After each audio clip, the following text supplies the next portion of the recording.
Committee Room 29, Sound.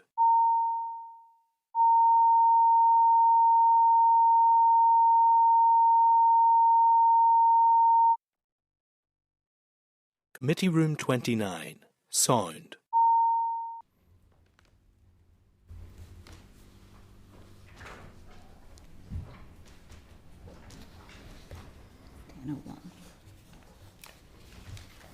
That's confirmed open. Okay, thank you, members. And to Fáilte Roh a Lig, I now confirm the meeting is open. We do have quorum, and I welcome all members to the 89th meeting of the Committee for Communities. Can I remind anyone in the public gallery that mobile devices must be turned off. Mobile tablet devices can be used through a Wi-Fi connection, and all devices should be muted. Password details are available in the gallery for anyone wanting to connect to Assembly's Wi-Fi network, and no recordings or photographs are to be taken. Can I also remind members about the protocols regarding the use of electronic devices? Please switch all mobile devices to airplane mode and activate Wi-Fi connection. Please also use tablet devices discreetly and in a way which does not interfere with the proceedings throughout, and I would remind members of the sensitivity of the microphones and presence of cameras throughout the meeting. Can I ask any members joining via Zoom and as Shan this morning to be mindful of any background images which your camera may be able to pick up? Thank you. Moving then, members, to declaration of interests. I remind members of your responsibility to declare any interest in any of the items under discussion today. Do members have any interest they wish to declare in relation to any of today's agenda items? Members, go ahead. Kelly. I'm an associate of the Chartered Institute of Housing.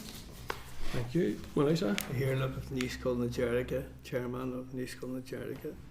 Yeah, I have a private property from which I derive a rental income, and also I am developing a members bill in relation to homelessness support. Andy? Yeah, Chair, just in case we cover with the Minister being in, I'll just declare all my interests. Private sector landlord, charity trustee, trade union member. I think that's it. Yeah, thank you. I'll declare a charity trustee as well, just you're right, that could come up. Members otherwise content? I'll just pause a second and let Morris get a seat there. Morris, we're just taking members' interests for this morning's meeting. Hi, Greg Foundation. Hi, charity. Yep. Okay, members, thank you. So moving on to agenda item 2, apologies. Clerk, do we have any apologies? Pam Cameron. Yep, thank you. Agenda item 3 then is Chair's business. Just to remind members that I delivered the opening remarks as Chair of this committee at the KES seminar yesterday. That's the Knowledge Exchange Seminar here in the Long Gallery. The seminar was on place-based research in education and housing, considerations when legislating, and addressed themes that are relevant to the committee's remit. Copies of KES policy briefings and presentations can be found starting at page 6 of the meeting pack. It was really interesting, I have to say. The kind of 2 big themes were around co-production, particularly with children in relation to that, but very relevant to this committee in terms of the value and the benefit of good co-design, co-production, and also a really fascinating presentation around design of housing and how design can kind of assist policy in a very, very meaningful way. So I thought that was interesting. So if members wish to take a look, it's there at page 6 of your meeting pack. I'd also like to remind members that there will be an informal meeting on supported housing with Inspire Wellbeing next Tuesday, 23rd, from 12:30 to 2 p.m. here in room 29, and I would encourage members to attend if possible. I actually visited yesterday Inspire's facility out in Bangor. Really, really interesting, I have to say, in terms of this committee, in terms of, because there's obviously a very clear link with housing, and also all of the specific needs and the types of housing and the support and the progression through different types of housing, similar to what we heard in Skianos, I have to say. I also, on that point, do want to also send our thoughts this morning to the Muckamore families, because it is relevant to this committee, and we often talk about silos, and we sometimes think there's, but my thoughts are very much with those families. I work very closely with, in my role as in health, with Lynn Brown and Catherine Fox and those families. That report's coming out today. It's going to be harrowing. But I just wanted to make the point that housing plays a role in all of this, and housing was an issue in Muckamore, and the lack of availability of suitable housing for many of those people was a factor. So I'm sure members would join with me in sending our thoughts to those families. and victims indeed and survivors. I would also remind members that our next meeting next week will be a short formal meeting in the Senate chamber to complete essential committee business prior to what will then be a reciprocal informal meeting between this committee and the joint Oireachtas Committee on Social Protection, Rural and Community Development. I'd like to finally acknowledge the Minister's statement on Tuesday to the House on the affordable rent programme and look forward to new homes being built, some in my own constituency in Dungannon, but I think it's welcome to see investment into housing at this point in time is just something that's welcome in general. There will be further questions asked, we may get to some of those this morning, but it's good news in that sense. Okay, so on the subject of social homes, I also recently visited a development in Dungannon. Really, really interesting in terms of the technology and the building that they're using and the benefits it will be not only to service people, the residents, in terms of houses being really, really cheap to run and heat. It's also apparently not even that much, if any, more expensive, and they're carbon positive even more. So I think at some point down the line, I know Kelly has mentioned this previously before, there might be merit in looking at some sort of a visit or some sort of a specific look at what we could be doing now with the houses we're building now, how we could be future proofing them, because obviously these things are much cheaper done at the start than any kind of retrofitting. So I just wanted to flag that as well. Okay, members, thank you for that. Moving on then to agenda item 4, which is draft minutes there, and those are at page 58.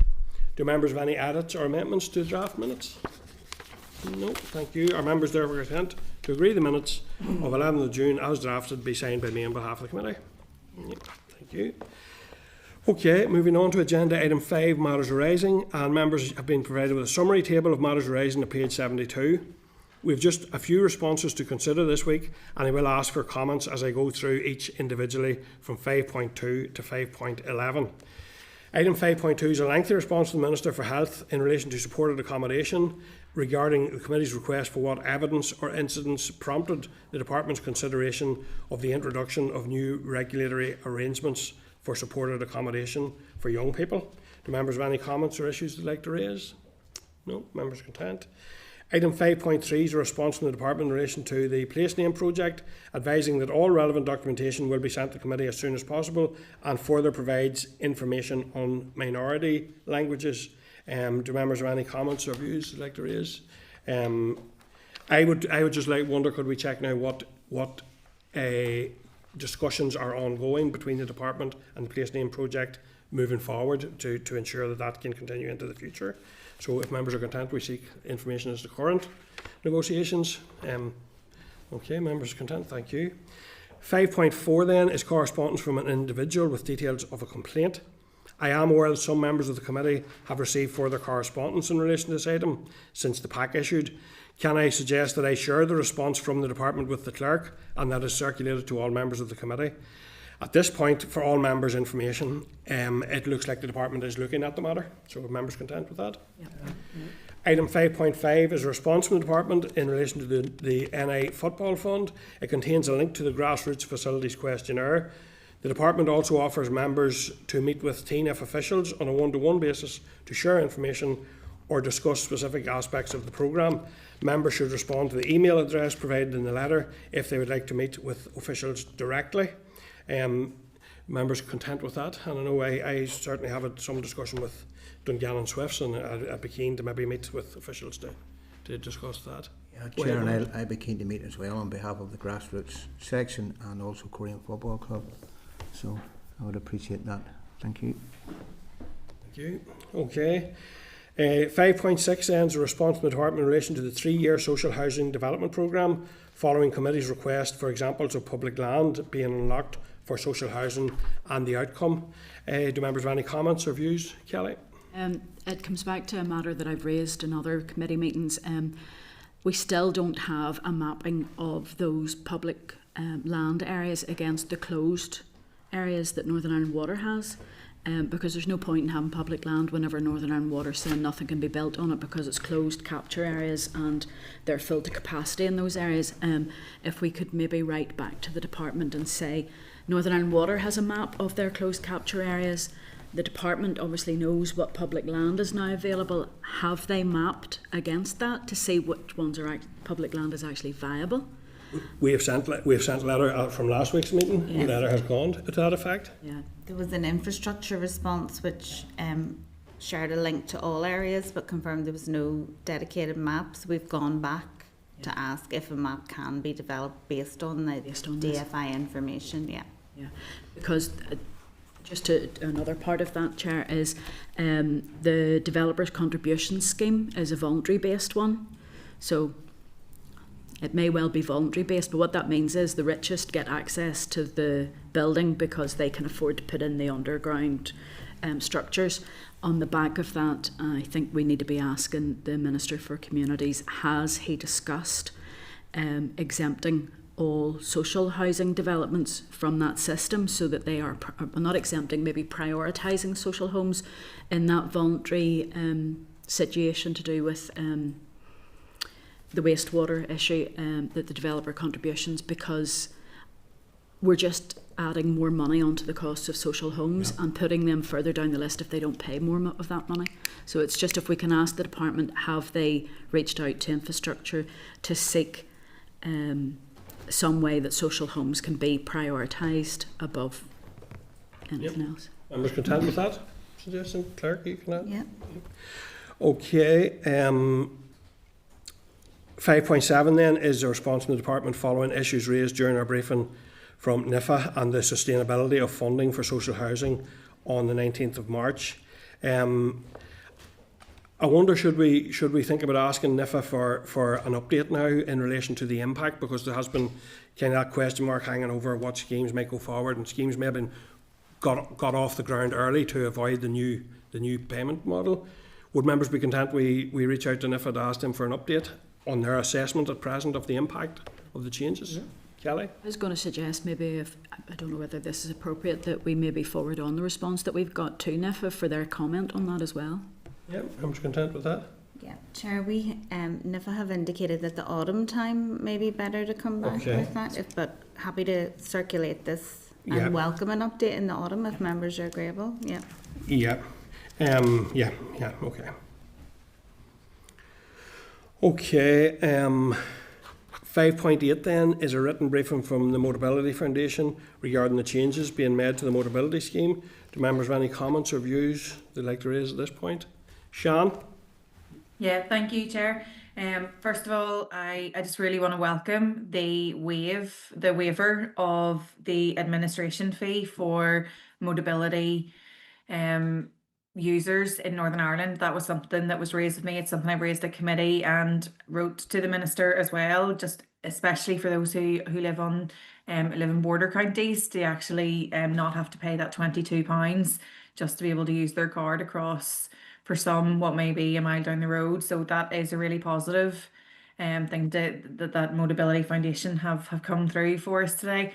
My concern is still that the mileage limits will, without doubt, disproportionately impact rural, those disabled people in rural areas who will have to travel further for hospital appointments and all those circumstances. So in that document from the Mobility Foundation, it said that 33% of mobility users in Northern Ireland use over 10,000 miles per year. And I'm just wondering if we could write back to Mobility Foundation and potentially ask for a breakdown, potentially of postcodes or council areas. I'm not sure what would be, I suppose, possible for them, but I do think that it would be useful for us to understand where those who will have to pay the extra are residing, just to make sure that there is that regional balance. But I am very concerned about the rural context and in those mileage limits. Yeah, and so that and again, those are similar issues that have been raised, I have to say, with me, and I've raised here before as well. It might be worthwhile even checking is what EQIA they did. Now, I'm not sure what requirement there is in this circumstance, but certainly equality should be in their mind. So I think some kind of an understanding of how they what type of assessment they did in relation to that element while we're and even what I suppose, research or what exceptions they've taken into account of the Northern Ireland specific issues and circumstances, so that rurality, the poor public transport, hospital travel, all of that. It would be interesting to see if the Mobility Foundation have done any specific research into the Northern Ireland context of things. Yep. Thank you, Sean. Kelly? I was just going to say, if we think about the wider context of the mobility scheme, a person who's in receipt of PIP and has had it acknowledged that they have mobility issues and are awarded that mobility section and choose to take the car element, to take the car option, there's a huge percentage of those people are trying to go to work. So to limit their mileage or to charge them more for over 10,000 miles means that would be a barrier to employment for some people who are in receipt of the mobility element of PIP. I think if we could go back to the department and ask them for a breakdown of how many people in receipt of PIP in Northern Ireland are in work that have that mobility element of the PIP award, because I just think that we appreciate that the mobility can be used to take people to hospital and things, but it's also to enable people with disabilities and limited mobility to have independent living. So if we're saying to them, we've acknowledged the fact that you have limited mobility, but now we're going to penalise you for using the award that we've given you because you go to work. Yeah. I know I'm a rural dweller and I would love it if I was able to do less than 18,000 miles a year, but I don't. Yeah. So anybody living near me who's heading to the civil service to work or to the hospital to work are ramping up those sort of miles, so they'll be penalised quite heavily just because they have a disability and are using a mobility car. Yeah, valid point as well. Clerk, are you content with the detail of that? And are members content? Members content, yeah. Okay, members, so I'm told the Minister has arrived. We're just moving to item 5.9. If members are content, I think we'll suspend there, get the Minister in, and then we can return to this part of the agenda item. So we're suspending we're going to start at 5.9 on matters arising when we come back, and otherwise we'll move to the briefing. Members content? Thank you. Okay, members.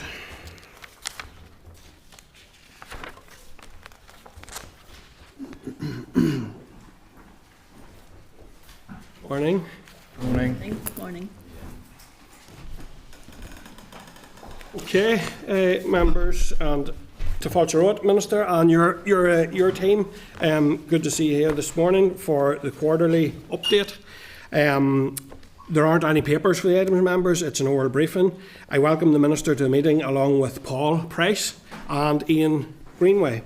Paul is Deputy Secretary of the Housing Sustainability Group. Ian Greenway is Deputy Secretary of the Engaged Communities Group. To ensure all members get an opportunity to ask the Minister questions, I'm proposing that what we'll do is we'll allocate time out to members, roughly 6 or 7 minutes, depending if the Minister wishes to do an introductory remarks, and we'll try to just allocate that out. Or whatever time allows after the meters. I would be keen that members take into account that will include the Minister or his official's response within that allocated time. So if necessary and a response is running over, maybe we may need to seek something back in writing and move on to the next member, just in the interests of fairness. So Minister, welcome to the meeting, and please go ahead and make any remarks you wish. Go ahead. Thank you very much, Chair, and I'm pleased to be here as part of my regularly briefings to the committee to set out my priorities for the rest of this mandate. As you're aware, we are operating in a constrained and challenging financial environment, and it will require mature, sensible decision making. But as I have clearly set out over my time as Minister, I want to direct resources to where they will make the most positive impact on the lives of people in Northern Ireland. We have to ensure that every pound that we spend delivers real, lasting outcomes for people and communities across Northern Ireland. So that's why over the last 2 years I've had to drive efficiencies, we had to embrace innovative solutions, and we've modernised our service delivery, and this gives us a strong foundation to work from. We've already delivered so many landmark achievements: the first executive housing supply and warm healthy homes strategies, the historic sign language bill, progression of the Northern Ireland Football Fund, the anti-poverty strategy and the disability strategy, as well as major regeneration projects like Bangor Marina. And I've also brought forward new community level initiatives like the Olympic Legacy and Community Infrastructure Funds. I'll continue to push forward on housing to do my part to achieve the executive target of 100,000 new homes by 2039. You'll have seen earlier this week the launch of 300 homes at a discounted rent as part of the first rollout of the affordable rent programme, using an innovative funding model which protects our social housing funding. And I'll be continuing to progress the revitalisation of the housing executive, enabling it to access borrowing so that we can deliver more homes and maintain homes in a sustainable way for the future. And alongside this, I'll continue to take action to address antisocial behaviour in housing. My aim is to open up opportunities, remove barriers, and ensure that deaf and disabled people can play a full and active role in society. A key part of this will be supporting more people into work, helping them to access, retain and progress in employment. It's clear that we need to do things differently to ensure all those who can work are supported to do so. I've secured executive transformation funding for the Pathways to Work programme, which will include a commission headed up by Alan Milburn to help us drive positive change as we move forward, and I'll say more on this at the end of the month. Protecting public funds is of paramount importance. It's vital that we invest further to tackle benefit fraud and error, ensuring the system is fair, robust and trusted, and that support is directed towards those who need it most. And I'm going to continue to work with the Department of Finance and Treasury on a new approach to funding here in Northern Ireland. I'm also pressing on with measures to address fuel poverty, and I will soon launch the Home Heating Oil Payment Scheme at the end of the summer period and the Warm Healthy Homes Fund before the end of the financial year. I remain committed to investing in our communities, and that includes delivering the Community Infrastructure Fund and supporting local organisations that make a difference every day on the ground. I'm also going to progress a number of significant projects over the coming year, including reawakening at the Ulster Museum and the National Football Centre in Galgorm. My focus is not just on delivery, but ensuring that these projects create lasting social and economic impact. I'm going to continue to support veterans with expanded outreach through roadshows and strengthened coordination through a dedicated liaison approach to improve access to services. And alongside this programme for delivery, I'm also focused on the opportunities ahead. The USNI 250 programme has allowed us to strengthen our international connections, while our wider investments in communities, culture and sport will showcase Northern Ireland's ambition. I intend to bring forward 4 bills in the limited time remaining in this mandate, and I've just this week introduced the Charities Bill. And delivering this legislative programme is critical to ensure we have a modern, fit-for-purpose framework across housing, charity regulation and the integrity of the welfare system. Timely scrutiny and progression through the Assembly will be essential, and I will be relying on the committee's support in that regard. In summary, my priorities for the year ahead are clear: increasing housing supply, tackling poverty and inequality, supporting people into work, strengthening communities, protecting public funds, and delivering projects that create lasting value. I think it would be appropriate at this point, Mr. Chairman, for me also to take this opportunity to thank staff within my department and within our ALBs and our partners in the voluntary community sector who do so much as we seek to achieve these goals, and in particular after the disgraceful scenes that we witnessed last week. I want to pay tribute in particular to my officials within the department and within the housing executive that did so much to make sure that those who were affected by the disgraceful scenes that we saw on our screens and our newspapers were dealt with in the quickest way possible. So I want to thank the members of the committee who supported this work, and would ask for your continued effort as we push towards the end of the mandate. Thank you. Okay, thank you, Minister, and that was certainly comprehensive, and I'm sure we'll not get time to go into the detail of the half of those things today. But anyway, that's a difficulty we face all the time. But thank you for those remarks. I'm going to focus on housing largely, Minister, and just to flag, I did I visited Inspire's Enterprise Court out in Bangor yesterday, and I have to say it was extremely impressive in terms of the progression that we see, and I was deeply struck by the importance of housing in that space, in terms of, you know, the design, the availability, and the ability for people to move from intensive support through a progression to independence, or as great an independence as they may. Inspire would tell me that there's not the availability. Once people get to the stage where they have kind of moved through what they have available, the next step is very often missing. They're flagging the fact that we don't have a supported housing strategy, and I wonder, would you be minded to look at that issue in terms of a specific look? And I'm very conscious today we're going to see the publication of the Muckamore report, which is connected to all of this, because housing is an issue obviously in terms of even why some people were in Muckamore was due to a lack of appropriate housing. So I'm wondering on your thoughts on that. So first of all, you're absolutely right to talk about the importance of housing as a whole, and in particular in the context that you did there, because it's absolutely foundational, and that has been a focus of ours within the department. And I think a great example of that is the New Foundations project. You see the problem that was coming down the tracks at us in terms of young people who were leaving care, and we put that support into place. We're also putting more money in financial transactions capital, actually, into areas like loan to acquire, move on, accommodation to help people as they progress. We've got the Supporting People project in place also, which is probably the most important of all of those measures, helping incredible numbers of people. You asked specifically about a strategy. We do have the wider housing supply strategy that does focus on those issues in particular. But look, I give a very, very firm commitment today.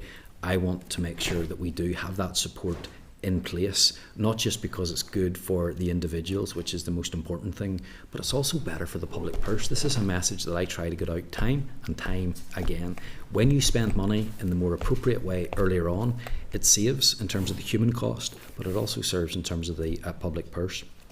I'm very well aware that the role of the committee is to advise and assist. I'm more than happy if the committee wants to bring forward some proposals.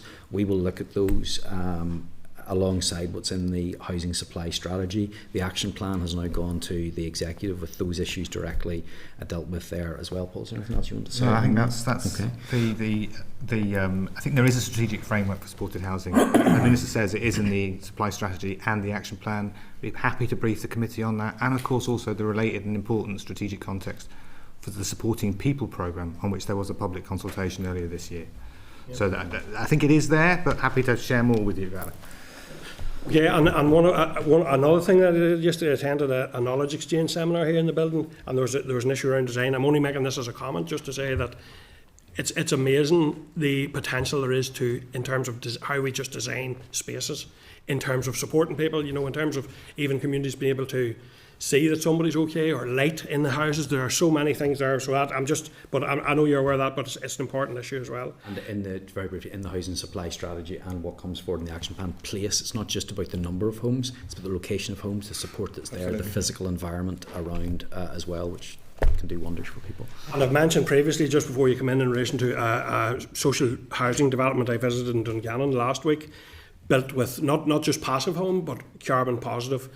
Amazing savings for residents, amazing savings in terms of carbon footprint, and I'm told not even, if it's looked at properly, maybe not even any more expensive. So I think we need to very quickly get ahead of the curve, that the money we're spending now is producing the right outcome and saving down the line. The opportunity to go up to, I think it's Sunnydale Gardens in North Belfast as well. It was done to passive house standards. Incredible. Now, it was a lot more expensive, but this is getting cheaper to build. But I think that the total energy bills were in the single figures of pounds per week. It was incredibly cheap. That's what we want to see more of, and again, you'll see that coming through in terms of the warm, healthy home strategy and trying to reduce people's bills. Okay, thanks for that. So now, in relation to more challenging issues, and yesterday I also met with a group of organisations that operate within the homelessness sector, and they are flagging up huge concerns around some of the things that they have seen that haven't been progressed. So we haven't had a statutory duty to prevent homelessness, although I know there's a review being taken place. We're the only region currently to maintain the 28-day long window of support. I am working on a member's bill in relation to that.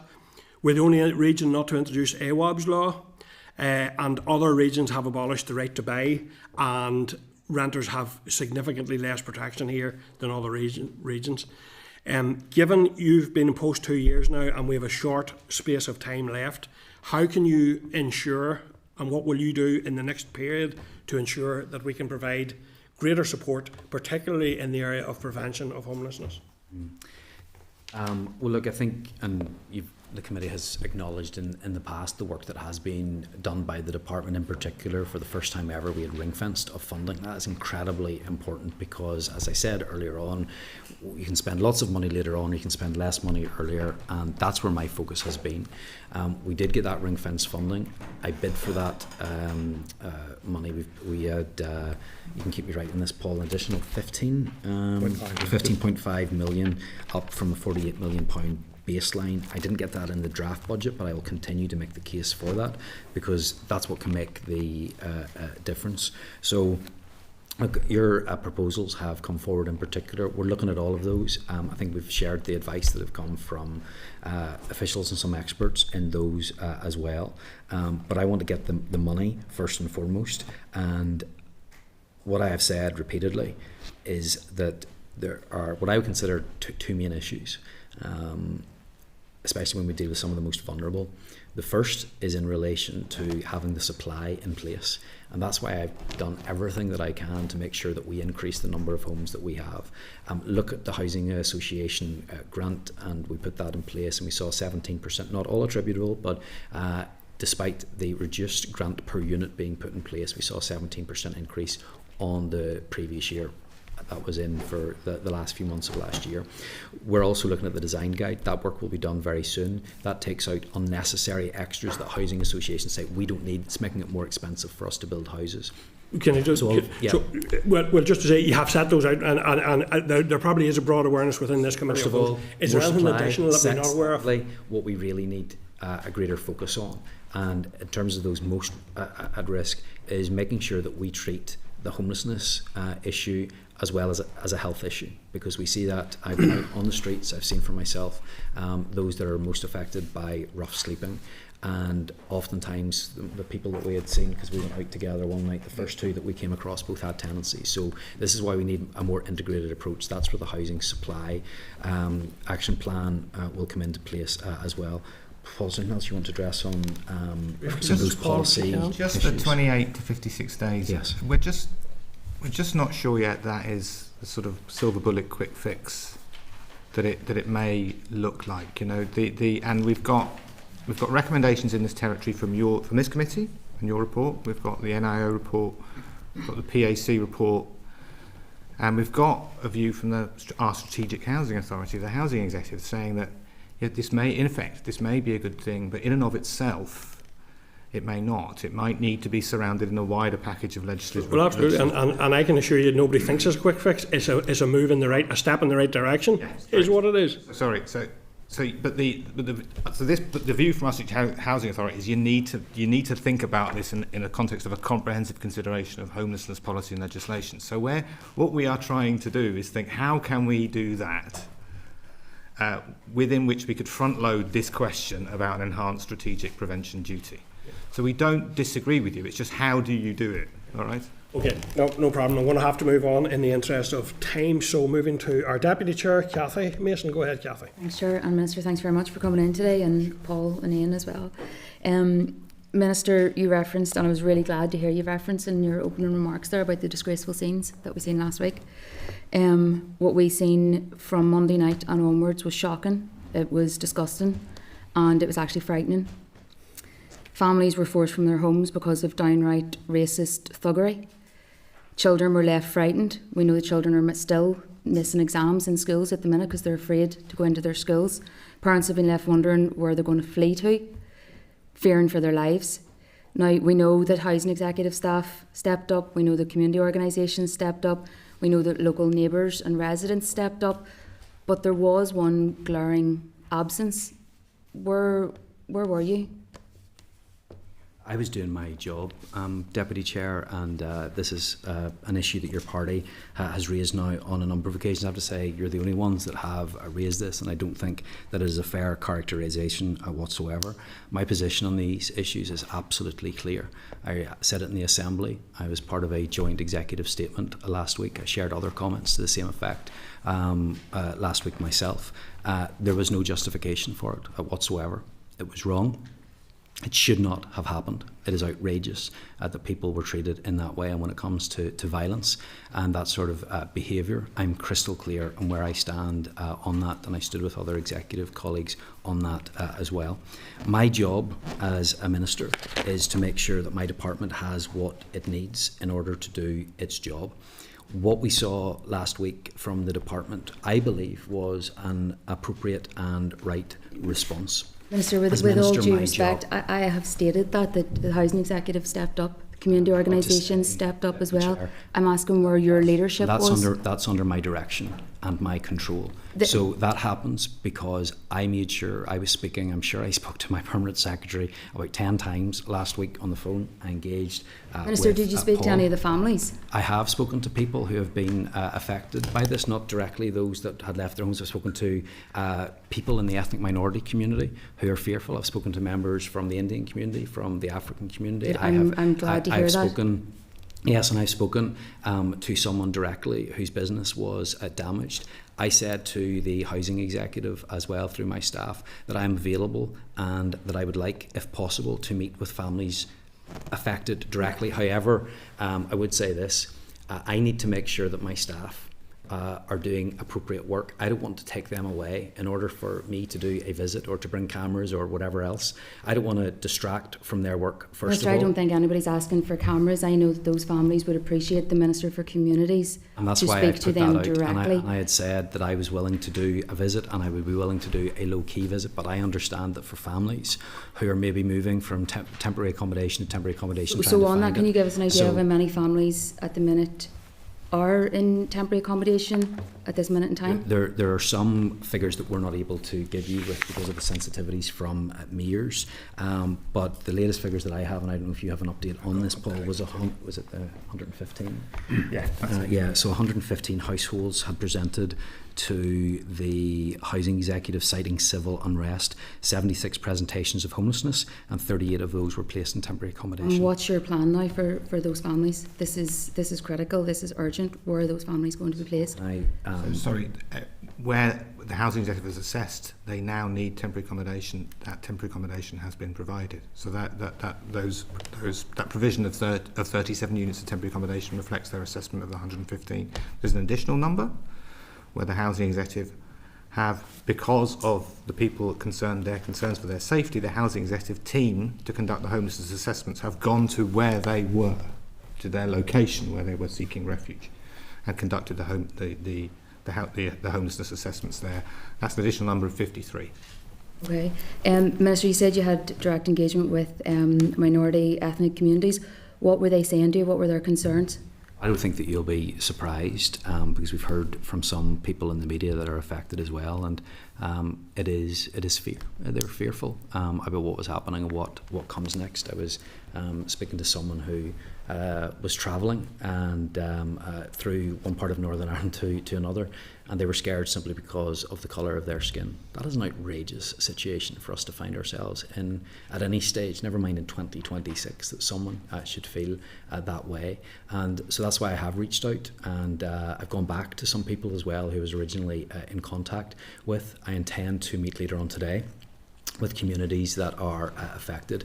I'll be meeting with more of my constituents again later on this week. So I just want to respond very firmly to that Deputy Chairperson because there is an appropriate way for me to work within the department, and I believe that I have done that. I gave strategic direction, I gave instruction through the Permanent Secretary.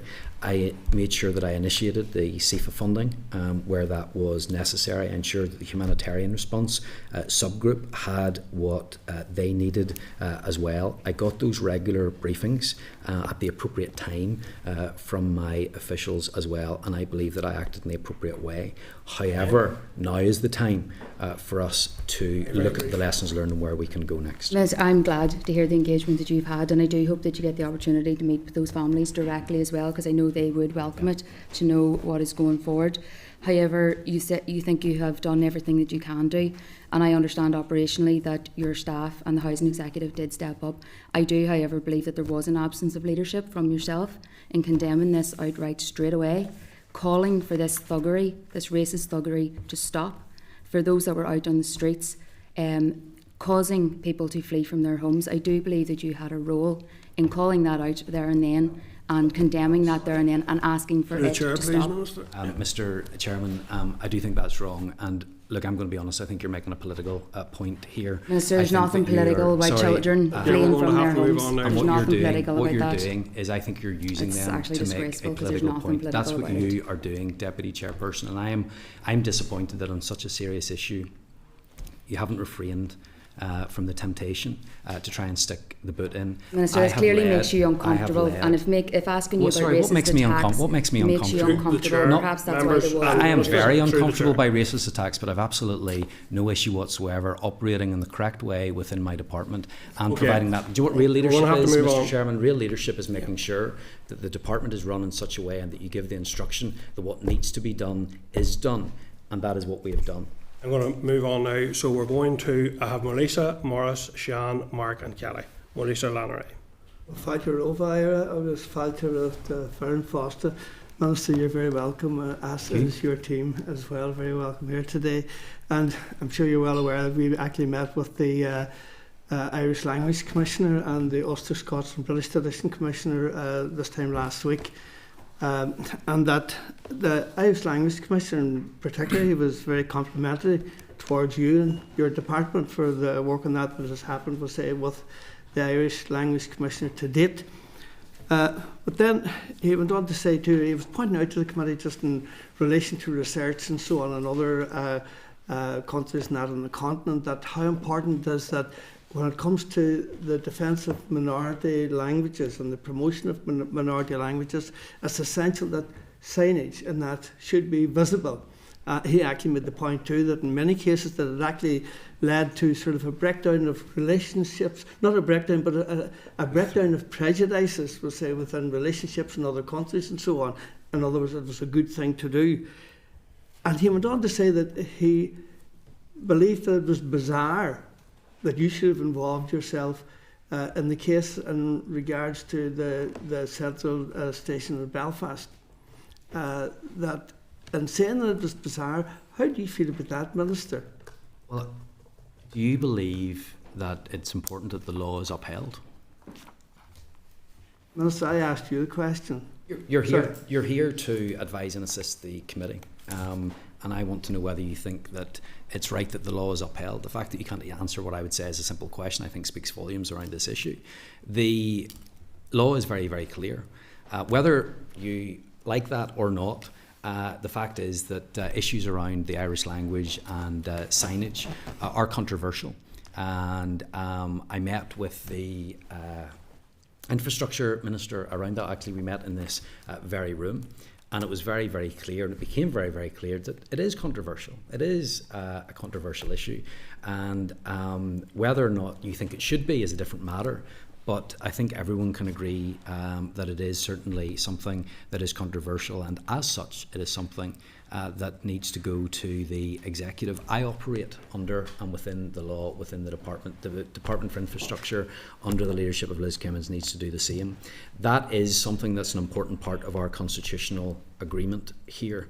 And I don't think that we can let that slip or go to the side, depending on what side of an argument you fall on. So if something is of controversial or significant nature, it goes to the executive. I don't think that's bizarre. I actually made the point that in terms of research and so on, that when a language will say seen to be controversial within any community, visibility is a very important factor for the development of better relationships within communities. Hopefully maybe that you may take on board that research as well, Minister. But over and above that, just as the Commissioner has said that he found it bizarre in your case, some people also find it bizarre that in another case in Belfast here, in fact in relation to the Belfast City Council, that your department has already spent £62,000, probably a bill that's going to continue to rise as well in the event that you continue being involved in that particular case. And what is only but seen by the Irish language community as an effort to suppress and to not encourage the development of the promotion of the language. So that whenever someone would say that they find that bizarre as well. How do you feel to that, Of Minister? course, this isn't just about Irish language, is it? This is about the wider issue around standing orders. And my department gave a very clear instruction back in 2014 about how the minority protections were to operate and the way in which that should be done. And I don't believe the City Council's standing orders should have been changed in that way. This is still subject to ongoing legal action.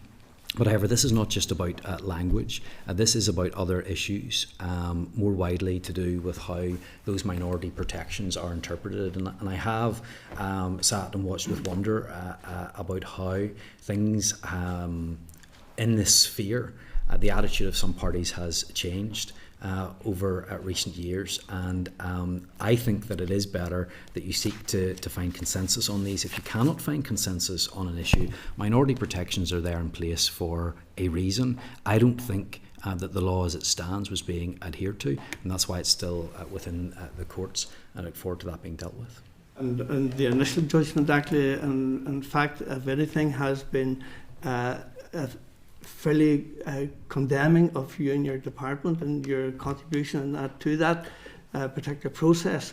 And I ask you, Minister, that in the future, what can we expect, we'll say, from you in terms of any efforts that you or your department is going to make to be seen to be promoting the Irish language, when in fact you can spend over 62,000 on an initiative that is there to limit its development? Yet no, we can't find £90,000 then for the support and development of the place name schemes that was in Queen's. You've asked what you can Briefly, expect please, from me. Minister. First of all, you can expect from me that I will uphold the law and I will use the levers available to me within my department to make sure that the law is upheld in those circumstances. Look, the idea that we have not funded or have not been supportive of Irish language initiatives isn't correct. You can look at what the department has provided to Force na Gaeilge over the last number of years, and that's exactly the role that they are there to play as part of the North-South arrangements, and there is funding that comes directly from the Northern Ireland Executive via this department for that purpose. So I think that you need to look at that in its proper context and realise that there is funding and support there that is available.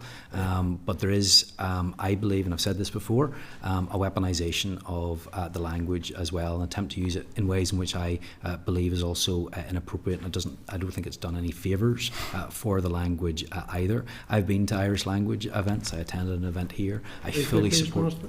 I'm sorry? Briefly, please. And I fully support Maurice, I don't have time to come back to you. I don't have the time to rights come of back. people to learn and understand, but I will make sure that we uphold the law at the same time and ensure minority protections.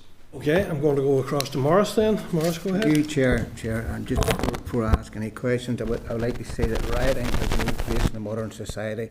Rioting was wrong in the past. It should have been sectarian or racist. Rioting is wrong in the present, and rioting is wrong in any future. Any future. That's my statement, and I say that without wanting to be labelled as far left or far right. I think we as a society are too quick to brand people with a label of convenience, to attack or to demonise another section of the community or another section of a community within a city. Or thankfully we didn't have such behaviours in my constituency, and I hope that remains the case. But Minister, come back to housing. How dependent is your future programme on receiving a budget from the Executive or Finance to allow you to increase the housing campaign? What discussions have you had with the Department of Infrastructure around areas that you would see housing being a need, but there isn't the infrastructure there to allow you to produce more houses in that area? It's something that's been brought up in the Assembly time and time again. The lack of infrastructure is holding back housing, private, social, and from the housing associations as well. So funding is a huge issue. As I've set out, I'm doing everything that I can within this department to try and increase the supply of homes. We brought forward the action plan. We're looking at intermediate rent and how that can be expanded. Don't want to annoy the chair too much, but all the things that we've just mentioned and talked about. We have been really proactive over the last 2 years in getting as much out of the money as we can and looking at all of the different sources of funding, and we have really pushed this on, and I think that's one of the reasons why you saw that increase last year. But in regards to your first question, there is only so much that I can do. Housing needs to be a priority for this executive, and my biggest frustration right now is yes, we don't have enough money, and I know things are tight, but the executive made a commitment. The executive said, here is our target. And we didn't make an awful lot of targets in the programme for government, but the number of houses was. Therefore, if you're going to make a promise, you need to ensure that that promise is kept, and we need to have the money. We've done a lot to try and get as much out of the money as we do have, but we need more. We could have met our targets last year if we got the money that we eventually got a little bit earlier on. I still believe we can meet the targets that we've set. It's going to be incredibly difficult, but we're going to need the funding. We don't have the funding in place. So I'm genuinely appreciative that the committee did come together and wrote to the executive and said this is something that needs to be prioritised. I'm not getting the same support from the rest of the executive at this moment in time. I'm not asking for something new. I'm saying let's fulfil the promise that we made. More, Chair. Minister, we talked about homelessness. Sorry, go ahead. I added two things. Is that the budget proposed but not yet agreed does for the first time earmark an amount for social housing development when the earmarking is new, right? And that reflects the success of the effort with which the committee was engaged to get the executive's priority. It's not enough, but the earmarking is new, and it's not quite enough. The second thing is this is the reason for the decision the Minister took last October to set a challenging grant rate to housing associations, to put in place the review to look at how grant support, because whilst we're doing everything we can to get as much money as possible, we realise that isn't enough. We need to also do everything we can to try and make that money go as far as possible. Yeah, Chair, just to add on to that, there are some areas, there are some villages right across Northern Ireland who cannot build one more house because of the lack of infrastructure, and it's okay to have a plan to build X number of houses, but if you can't deliver them right across Northern Ireland, it congregates populations in smaller areas where there probably is a lot of population to start with. The other thing I wanted to talk about was homelessness. The current situation has exacerbated the whole problem of homelessness, but I'm sure every other MLA in this place has a list of people who are requiring accommodation from the Northern Ireland Housing Executive. People who are living sofa surfing, who are living in cramped conditions with parents, with aunts, with uncles, with relatives, and cannot see light at the end of the tunnel. Some people in my office have been on the waiting list for over 5 years. So there is a massive problem throughout the whole of Northern Ireland, exacerbated by the events of recent weeks. And in my opinion, unless we get the infrastructure right, then we will not be able to build homes where they are needed, only where they're available to be built. And absolutely, that is part of the problem. Some of these are being addressed through the housing supply strategy and the action plans, but we have a wastewater crisis in Northern Ireland, and we need serious action to get that tackled. Thank you, Chair. Okay. Thank you, Morris. And going now to online to Sean. Go ahead, Sean. Good morning, Minister.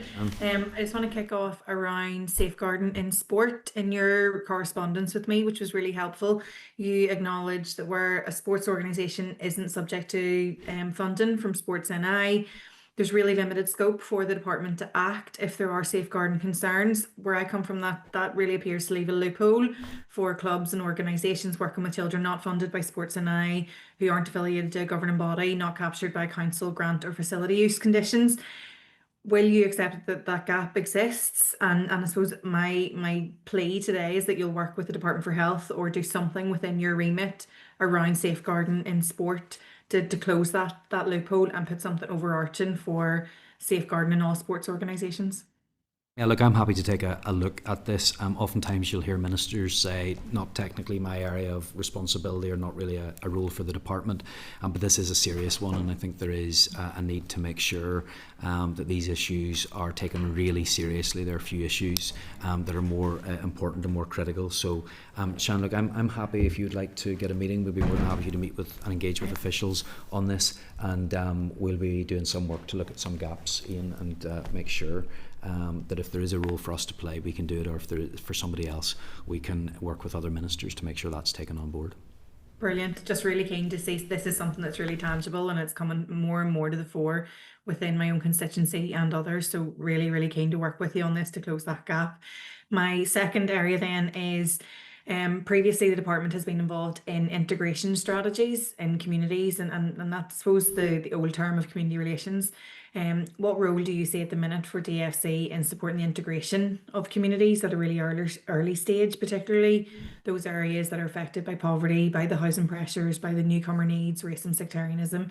And I know there's a real issue then around the special areas of deprivation funding, excuse me, and the uncertainty about that. And I feel like that could really direct some of that integration in local areas if it were I suppose made more clear. So I suppose, what role does DFC have or continue to have in that sphere? Okay, well, first of all, we have a very broad set of responsibilities, so in many different ways. We do that every single day in helping to integrate communities and bring communities together, and that happens in many different ways.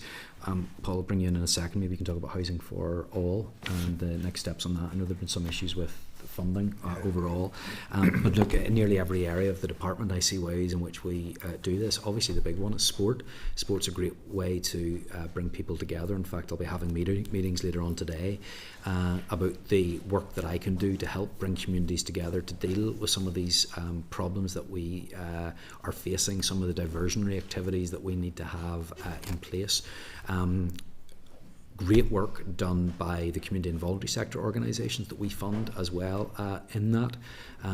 So look, I can pull something together for you more widely, Shan, but certainly, I'll bring Paul into this on housing. There's much that we can do. We do it through sport, through the voluntary and community sector, through many of the different things that we do in terms of bringing people together through culture and communities as well. Is there anything you can say on the housing? Yeah, so I mean, it's a subset of our social housing development programme, and last year's target, it has its sort of own target within the target for the programme. Last year's target was met, ultimately, earlier on in the year, because of uncertainty about the SHDP funding overall. We were flagging to TEO and to the Minister that it wasn't going to be met. But then the 31 million was awarded in the monitoring round in December, and it was met. We face a similar outlook for this year. This is exactly the context for budget certainty for this part of the SHDP and the SHDP as a whole. Okay, I mean, that would be really good. And I think, Minister, if you're going to send me through something further, I really would love examples, proposals. I want to help. I want to be able to divert. And I suppose that's the key thing here. This isn't just about I gotcha. I do want to understand proposals that are going forward. Appreciate that, Shannon. I've said already today that the proper role of a committee is to advise and assist on the formulation and development of policy. That's what's actually said in standing orders in the 98 Act and in the Belfast Agreement. And we have worked collaboratively on things. I have done with other members of the committee as well.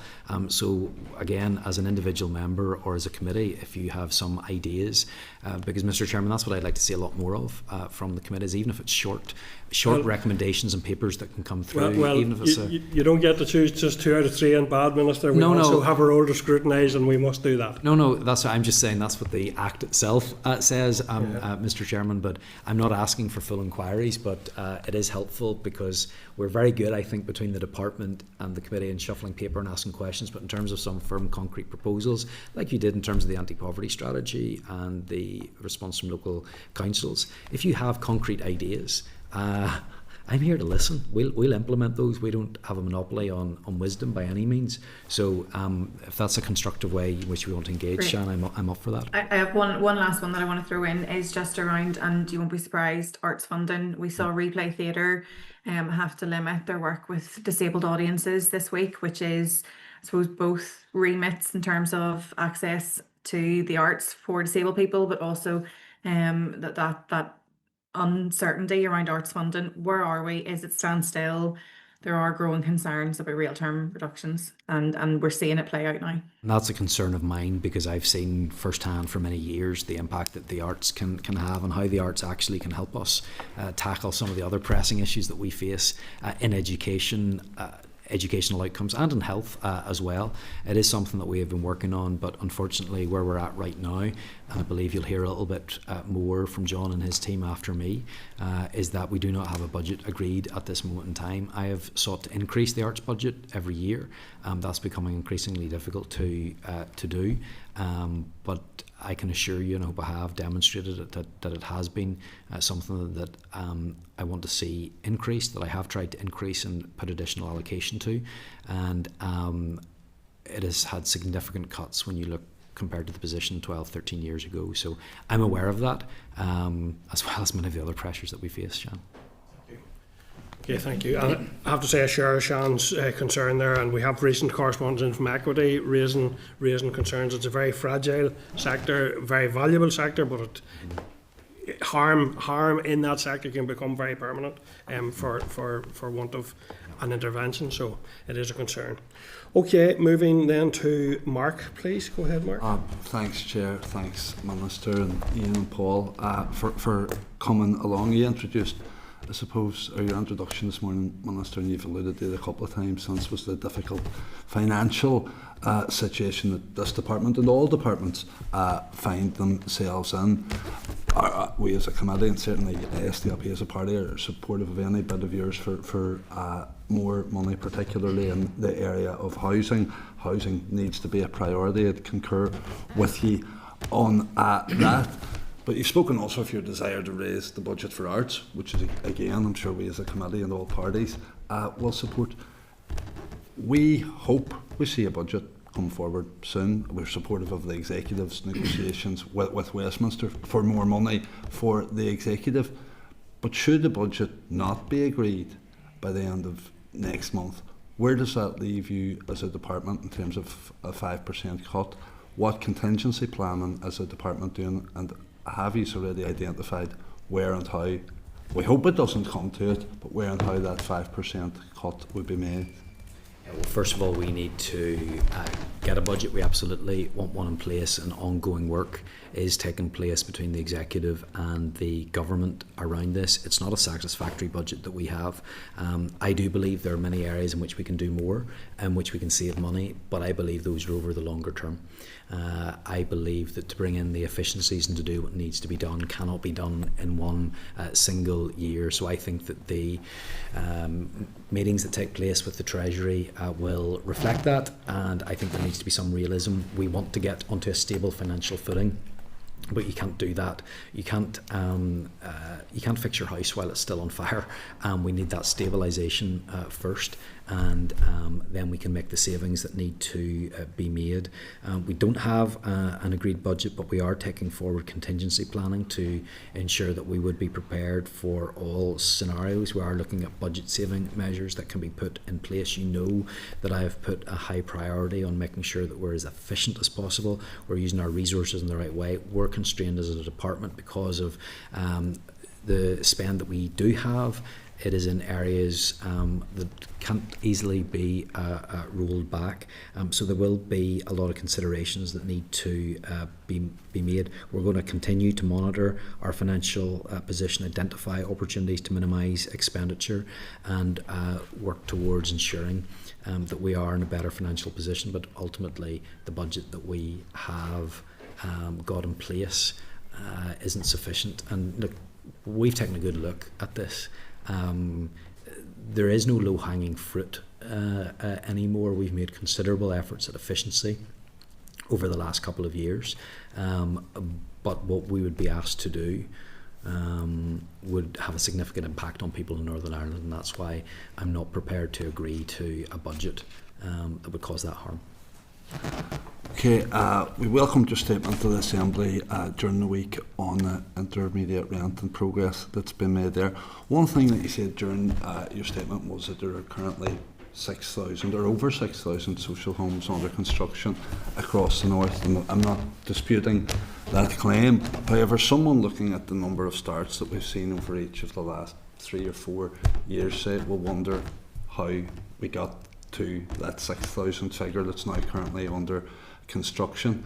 That's even allowing for the flurry of activity at the end of the last financial year. does the department, or do we have a publicly accessible tracking system to see where these homes are in their stage of development? Because it would appear from looking at those figures that there are clearly blockages and barriers to the completion of developments in some locations. Have they been identified? And there was an element here. I think he's itching to answer this question. He loves talking about this. Paul, I'll let you take this one. I think we need to provide you with information, but in recent years the programme has become more reliant on larger schemes in pursuit of greater volumes. Larger schemes often involve complex timescales for the delivery of the units within the scheme. So you have now greater variety in the rate of completion, which can vary between 2 years to 6 years. So yes, we can track them all. I will share information. We'll show you that we do not lose starts. They do become completions. But that's why at the moment there's a high number. It's to do with the pursuit of volume and scale, but we'll be able to demonstrate that to you. I don't think it is publicly available, but we'll get some information to you. No, it would be interesting to see, and it's sort of like Magnus, and you've started so they'll finish, but I think people need to know when they're going to finish, particularly when there is a focus on meeting a target, one of the few targets that has been set in the programme for government. And then I suppose finally, I'd ask a wee question on disabled facilities grant and work being done maybe to speed up and streamline the process there. You'll have to be doing that in conjunction with health, obviously, as well, because it's the number of people, and an Assembly question answered just last week or the week before on this, who are actually dying while in this process and not therefore deriving any benefit from the adaptations that they require to see out their last years in dignity. Yeah, and that's an absolute tragedy, and I think that is a reminder for us all, and we'll all have this in our own constituencies, of the human need here and the difference that it can make to someone's life, being able to stay in their home and have that support and care from family members as well. Obviously, beware, the review is underway. We're working closely. Paul, do you have an update on exactly where that is? So we will hopefully get the consultation document out for the review of private sector grants, including disabled facilities grant, in the next few weeks. We're already piloting, and the consultation will reflect on this. We're already piloting on a smaller scale a fast track version of the process for that group specifically, and there are small numbers benefiting from that right now. That's part of also then the wider review trying to compress the timescales for all of the other cases. Is the review also going to look at, I suppose, means testing and thresholds there? Because I know while the grant or quantum of grant has increased over years, the qualification criteria hasn't. Yes, it is. Look, when the document's out, I'm very happy to come and brief the committee about it. Thank you, Mark. Kelly? Thank you very much. When you come at the end of this, a lot of people have already asked a lot of my questions, but needless to say, Minister, you know I always ask questions. You'd mentioned in your introduction that there are 4 pieces of legislation. We know about the charities one, and we know the housing one won't happen before the end of June. What's the other 2, just that we can expect as the charities, housing, fraud, and pensions. Oh yes, of course, the big one. No, thank you for that, because it gives us an idea of just the pressures that we have coming forward. On that, Kelly, and sorry, good to see you back, by the way. But on the pensions may be delayed because of work that has been done over at Westminster. That may affect our assembly processes here, but it is important party legislation, so I hope that if need be, if it needs to be done in a sped up way, there would be a little bit of sympathy towards that from the committee. It's not, the fault doesn't lie with ourselves. Yeah, no, I appreciate that, Minister, because unfortunately with Westminster, whatever their timetable is, throws us out. We had a very good meeting with Paul as a committee, just to discuss different things. I would just appreciate, you have a very difficult budget situation, and we know now that some social homes have been damaged and destroyed in the recent racist riots, but it was just, if we could get an idea of the pressure that puts on yourselves in the Housing Executive, the cost to replace those, that would be very helpful. And if there's any supports available for those tenants who've had windows smashed and so on, is the Northern Ireland office coming in on that, or is that being left? I'll keep on asking these questions, just I'll leave you time. Some of these will come back to you in writing then, but I'll address the ones. Thank you. An update just on the very important work that you guys are doing now that the sign language bill it's not been signed off by the King yet, but it'll not be too far away. Just what's happening with that. And my last one is then about the preparations for the welfare mitigations. The cliff edge that's coming up in 2028, is there anything that can be done to prep before the next mandate? And that's me. Okay, look, some of that will come back on welfare mitigations. We can get you an update on that, but yes, there is constant work, I suppose, being done in relation to that and review of those.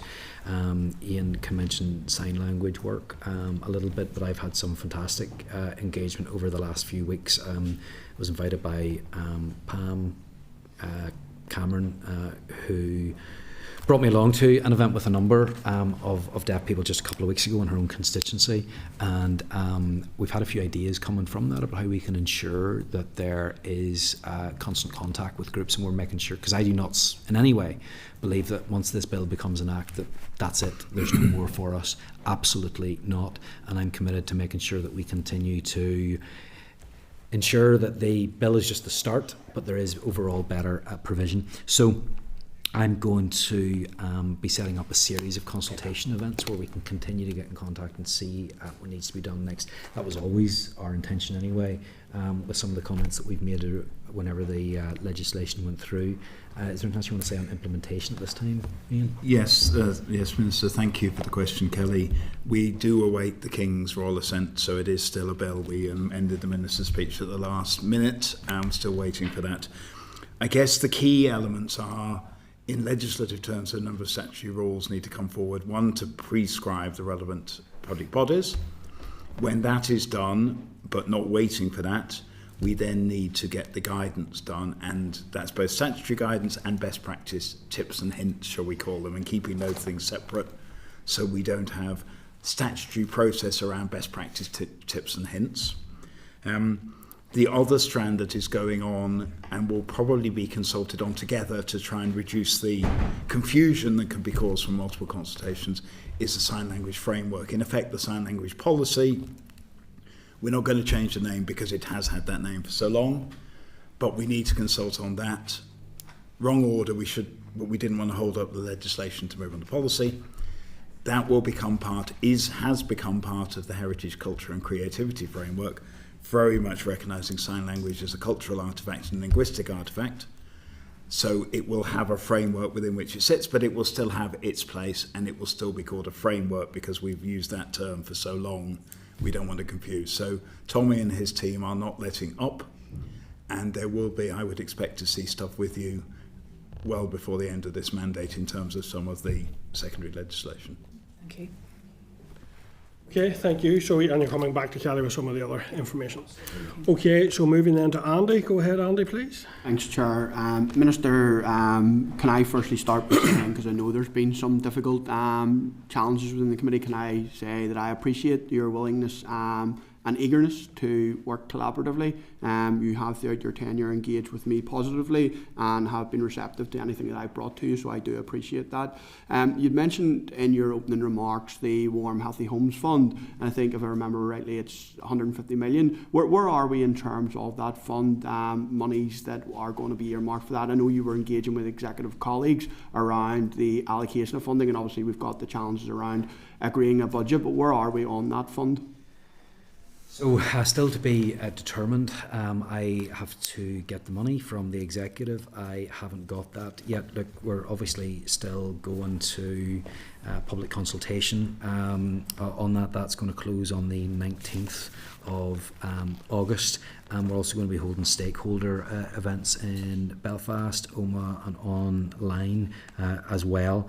I will still be seeking that £150 million over 5 years, because that will enable changes, positive changes and improvements to happen to over 10,500 homes. So unfortunately we're in the same place as before. We're seeking that funding from the executive and it hasn't been allocated. The appeal that I would make to the executive is, we always say we need to start spending money earlier. Here's a fantastic example of how we can do that, how we can improve educational outcomes by making sure that children have a warm home to live in. This is how we can improve health outcomes by making sure that some of those that are struggling to heat their homes, instead of giving them more money to pay for their heating and electric bills, that we actually invest in their homes that will generate savings over that longer period of time. So we will have obviously the affordable warmth scheme continue until 2028. At the very least, I would be expecting that money that would have been allocated each year to that to be carried over. But I want to see this investment supercharged. What a fantastic initiative that you can see the real value on the ground for people. So we understand there are lots of pressures, but this is a no-brainer for me.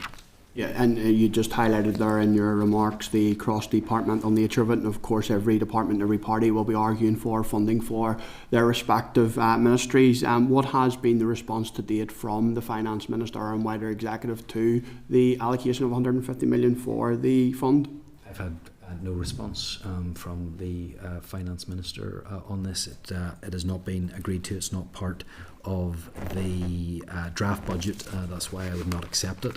It is essential that we do get that funding in place. I hope that that will come. I hope that people realise the importance of this. And I know what you're saying, Andy. There's lots and lots of good initiatives in different departments. But this can make a real difference to people and save money in the longer term for the wider public sector. So I would also encourage the committee to make sure that we are pressing executive colleagues to make sure that this is funded. No, look, I absolutely agree with your view around the impact and transformation that this fund could make, and I'd be supportive of the allocation, notwithstanding obviously the challenges. Can I maybe just then pivot across to the Housing Minister? Obviously you had highlighted, and Paul, you had highlighted about the positive nature of having funding for HSDP earmarked for the first time. What is your view in terms of what has been earmarked within that draft budget, and what would be actually required to deliver the scale of housing needed? The draft budget proposes, in addition to an amount of money that we really need to deal with the starts we've already got in the bag, the 6,000 that Mark was talking about, it proposes 107 million of RRI. Finance colleagues may be able to give you more detail. We need a little bit more than that to have, in terms of budgetary capacity, the capacity to get the end of mandate target in.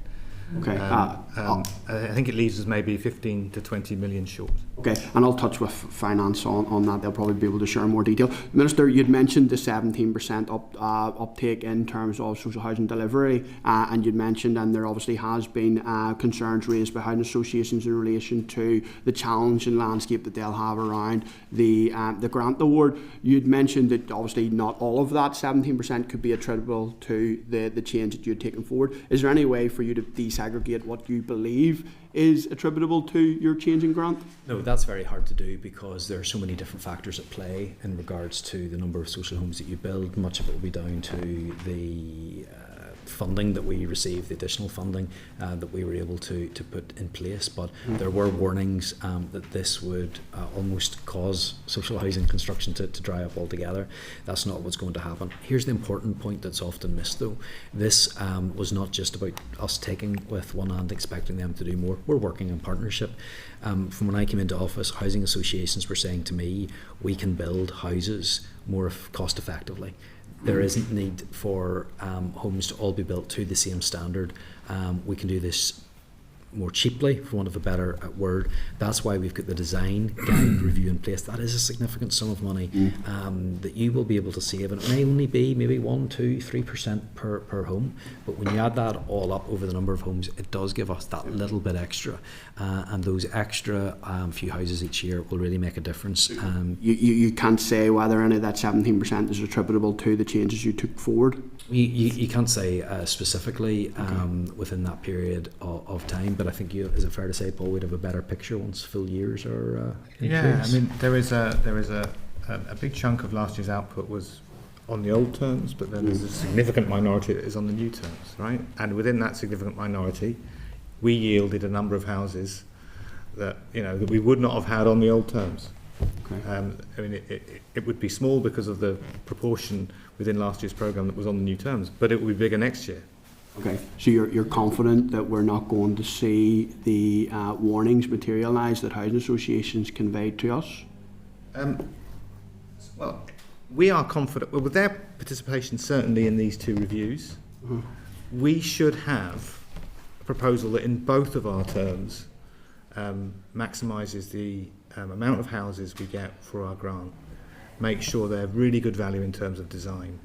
But they have a role to play in that as well. They do have a role too. No, absolutely. I look forward to obviously monitoring this as we move forward, and hopefully we don't see any negative impact as was highlighted. Minister, in the... Andy, that's just about it. Go ahead. Cheers, Chair. In the Chamber, I'll maybe pick this one up and I'll pick up offline on the other stuff. You'd mentioned in the Chamber in response to a question around right to try, and obviously you had highlighted around employability and supporting more people into employment, and that your approach at the moment is to monitor the implementation of right to try in GB. Have you a timeline on that? I didn't hear you indicate a timeline in the Chamber. No, but it would be time enough for us to see the changes that are brought into place and if there has been any impact there. I'm not aware of any specific time frame, Andy, but I'm more than happy to ask officials if there is anything on that, and that's been taken. I'm sure there's a note being taken of this right now, and we can come back to you. But I do just want to emphasise how important it is that we ensure that we break down all barriers possible to work, and that's what I'm committed to do. Thank you. Maurice, you were looking at a very brief and very concise follow-up to a point that Kelly made, wasn't it? Yeah.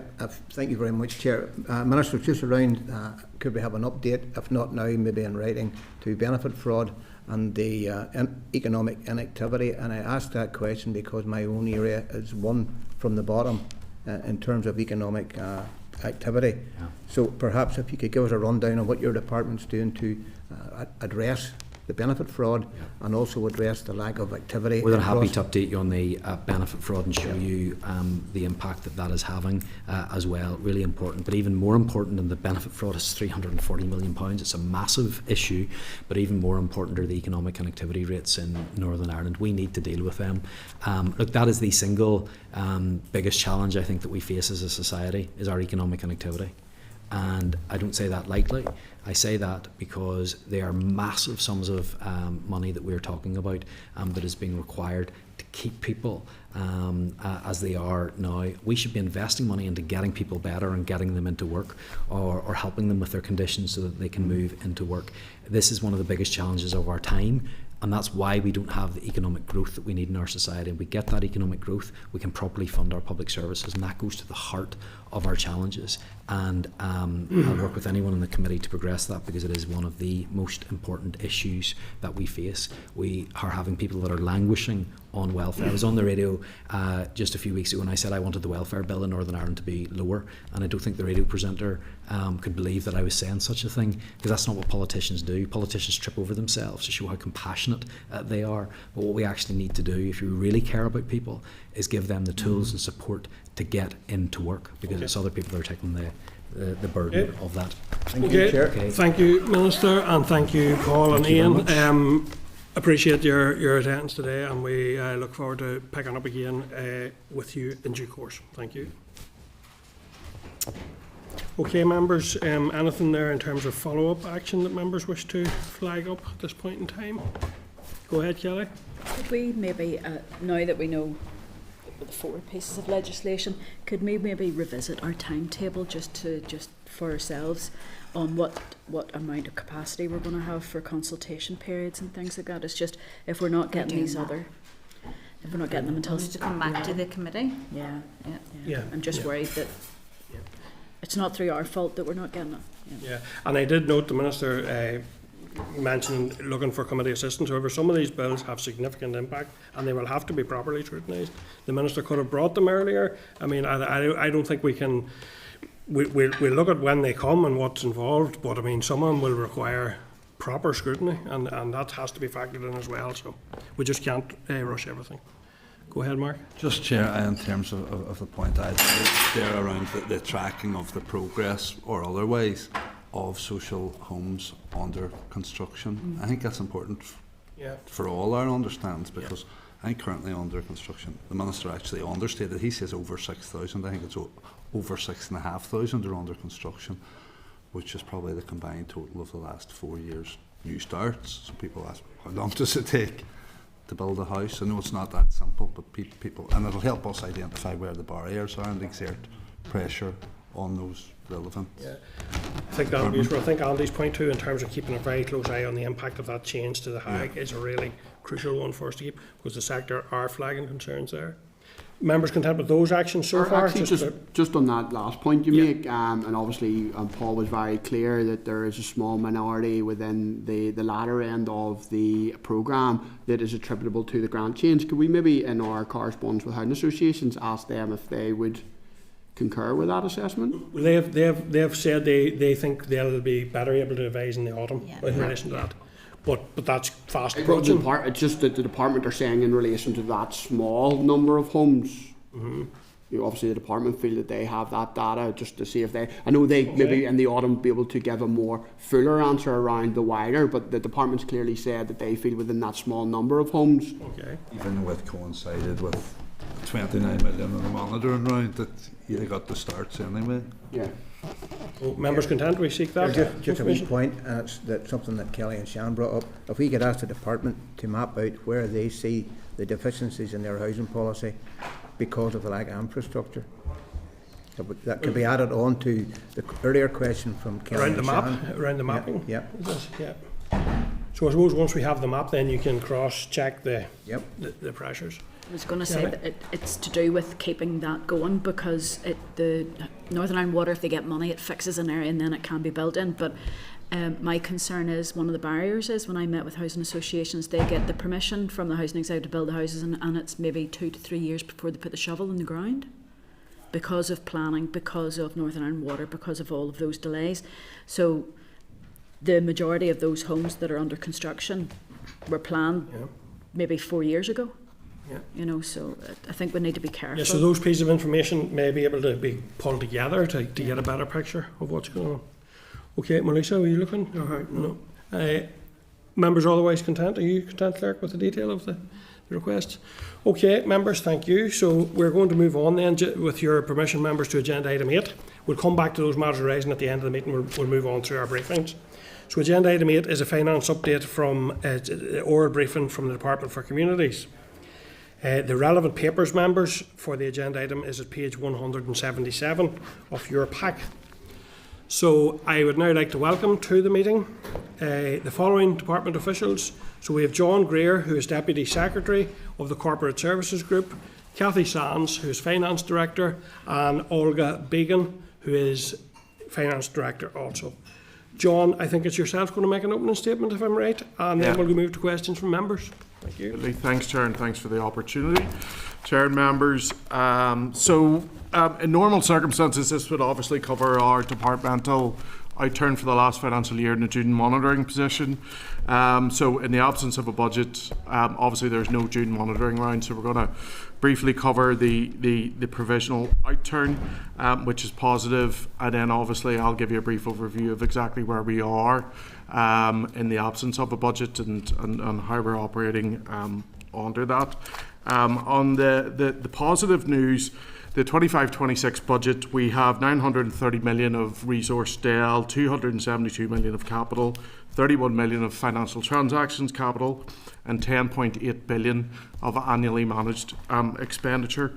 The really positive is, and credit to Cathy and Olga and our teams and all of our department as well, in terms of where we came in at that, and we are on track to lay our accounts with the Assembly in July, is that we had a small underspend in resource DEL of 0.2 million, a small capital DEL underspend of 0.2%, an FT underspend of 3.2%, and an AME underspend of 3%. And sorry, I gave you the wrong figure there. The DEL underspend is 0.2%, which equates to 2.2 million. So very clearly in a very tight tolerance range, and again, credit to the guys. So where we are now, the current position with an executive, obviously a draft executive budget that was not agreed went out for public consultation and came back. That has subsequently still remains unagreed by the executive.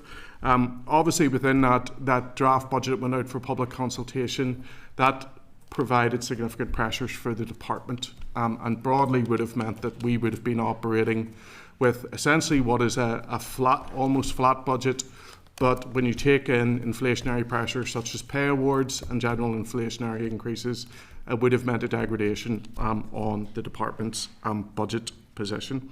Where we are now, the 2026 Budget Act provides an envelope of 45% for departments to continue to engage in expenditure. Well, that might sound like an alarming situation. That facility is often used because of the time it moves to Budget Act number 2. We have issued interim allocations to our internal business areas, to our ALBs and voluntary and community partners. They are, of course, due to run out in the coming weeks. So we have been doing a process of very intensive engagement with those partners. In effect, we had an ALB forum yesterday at Belfast Central Library where we met with a range of the chief executives and chairs to discuss with them where we are. At that meeting, we committed to them that they will be receiving their Q2 interim allocations next week. In terms of the work that's been going on, obviously we are currently working off a position, as I said, where we have 45%. If there is no budget agreement, then there is a facility that provides 95% funding. There's no direct trigger to when we get there. That will be a decision, obviously, that will be taken in conjunction with the Executive and the Permanent Secretary for the Finance, who under statute has that power to administer 95%. The Permanent Secretary for Finance has already issued contingency planning envelopes, which are broadly based on 95%, and the real purpose of that is to provide a guide to Permanent Secretaries in their role as accounting officers about what level they would feel confidence in terms of risk making allocations to. So that work is ongoing. So we have prepared an exhaustive set of options for the Minister, and in fact we're due to meet with the Minister later today to discuss those options in more detail. These meetings go all the way back to December and January and so on, and today is the purpose of understanding where the Minister might want to make very difficult choices, largely based on that 95% envelope. I will say in the capital position it is slightly more challenging because the statute does not allow for the retention of receipts by the department that equate to approximately some 40 million, Kathy? 42 million. So in a normal situation, we would be able to retain those receipts and redeploy that capital to other places. In the absence of a budget under the legislation, those receipts return to the consolidated fund. So obviously that's a further reduction of 42 million in the absence of but of course, as Minister referenced in the last session, engagement is ongoing at an executive level with UK Government and Treasury in the hope of reaching a better budget settlement. So we remain optimistic that a settlement will be reached that will allow us to perhaps make allocations that relate not to the 95% but to some higher level. In closing, I will say we're engaging very heavily with VCSE, all funded partners. We are looking at everything, and I know committee asked specific questions to, are there programmes, areas that we are specifically looking to reduce, cease, stop, whatever, everything because of the critical nature, because 95%, you add in your inflationary pressures, it's not actually 95%, it's significantly worse than that. I mentioned the capital position is worse again. So every single option is being looked at.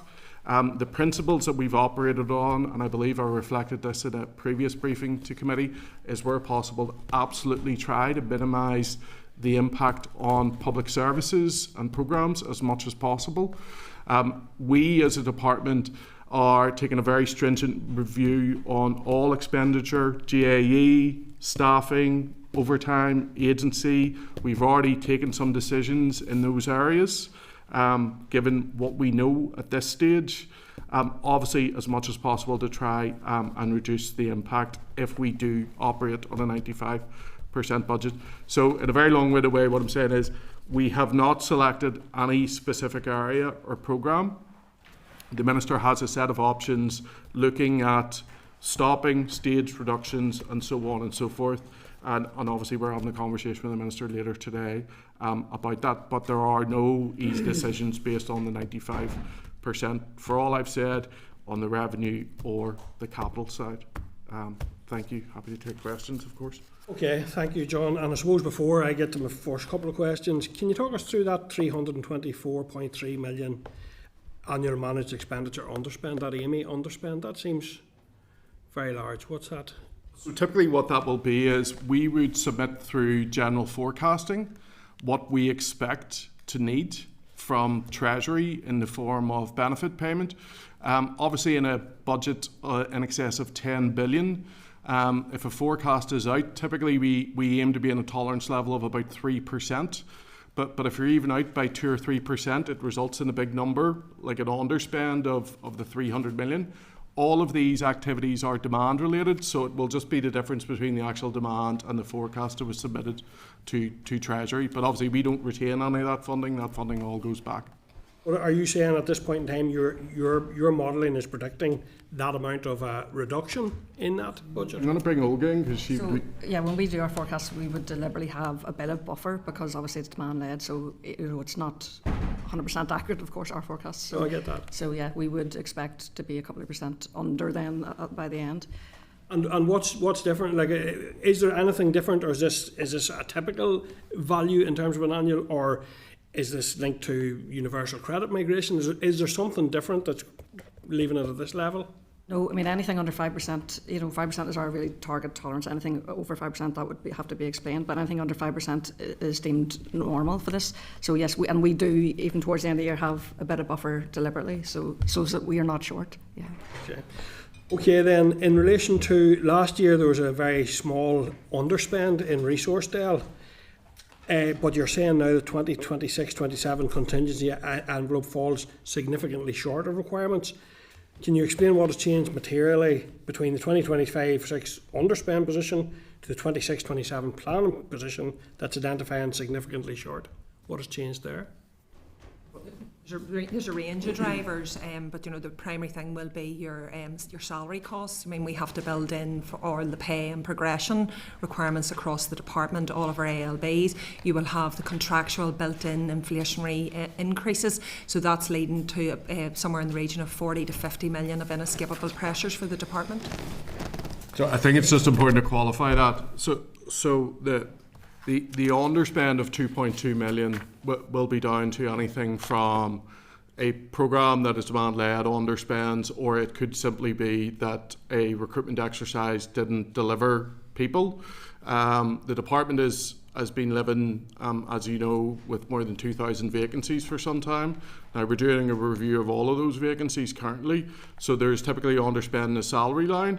I don't know if we know exactly what that 2.2 million was made up of, but we can come back to you. In terms of the reality of the next year, so when we talk about the 95%, so 95% broadly equates to around 950 million. You take out ring fence, you're down to 750 million. That is lower than we got last financial year. Then, as Cathy mentioned, you have inflationary uplifts, whether it's anything from general administrative expenses. Pay equates to around 31 to 32 million of additional. So that's all an inflationary, but I must say that's an inflationary pressure on absolutely doing nothing more. That is standstill.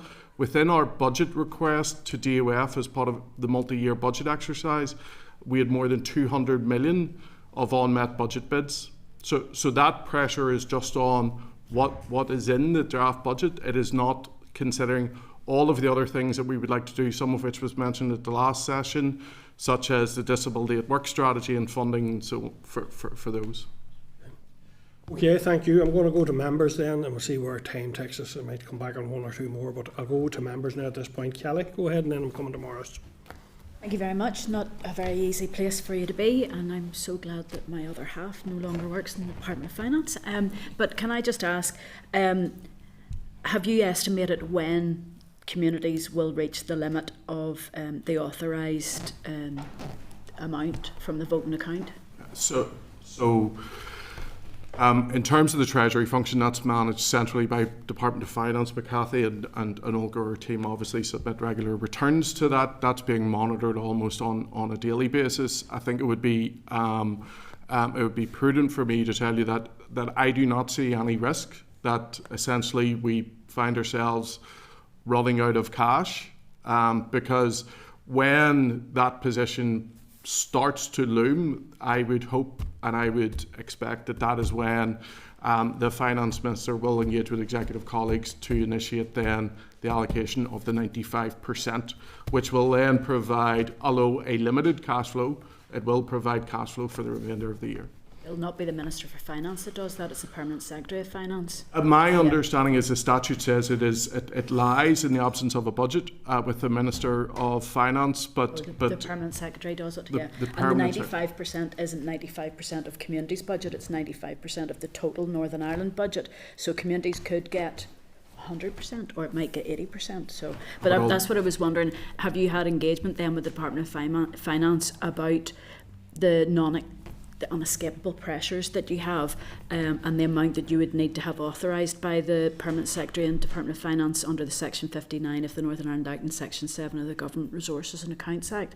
Have you had those discussions to give that we're coming close, get ready? Yeah, so those discussions happen on an almost daily basis, and in fact when the contingency planning envelope was originally released, we seen a couple of things that were omitted from that, and we engaged with Department of Finance, and thankfully some of those were put back in. The one where I have, sorry Chair, my last question, it comes back to Amy. We don't know at any one particular time what the bill for Amy will be, because it depends if there's more people come into the system or out of the system. So I absolutely understand the buffer.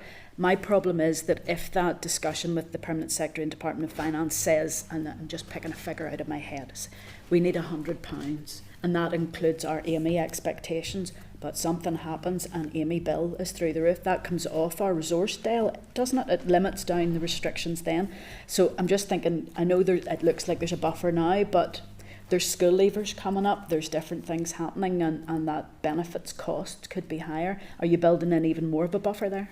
The OF certainly have our AME forecasts, and they've used that when they've derived all of the contingency planning envelopes for all the departments, so they're aware of that, and they've assured us that obviously the benefits will still be approved in the normal way, and it'll be monitored. I mean we're forecasting every month, obviously, and if that position changes, they'll review the situation, but they have taken into account when they've set the contingency planning envelopes our forecast for AME, certainly. Okay, so it just in case something happens where we have a bigger bill hits in, or like for instance the winter fuel payment, it's not AME, but that's another cost. So all of that's factored in. I'm just very aware of what you're planning with your arm's length bodies and the other bodies, the community and voluntary sector. If they get their Q2, but then 3 and 4 might have to come down because AME's gone up, and that takes out of the main amount of money that's been projected. Yeah. So if I could just in the situation that you describe and an engagement with Department of Finance, any gap in AME, because AME has said 95% as everything else, that the resultant liability on DEL will be managed centrally from the block position. Okay, thank you, Chair. Morris.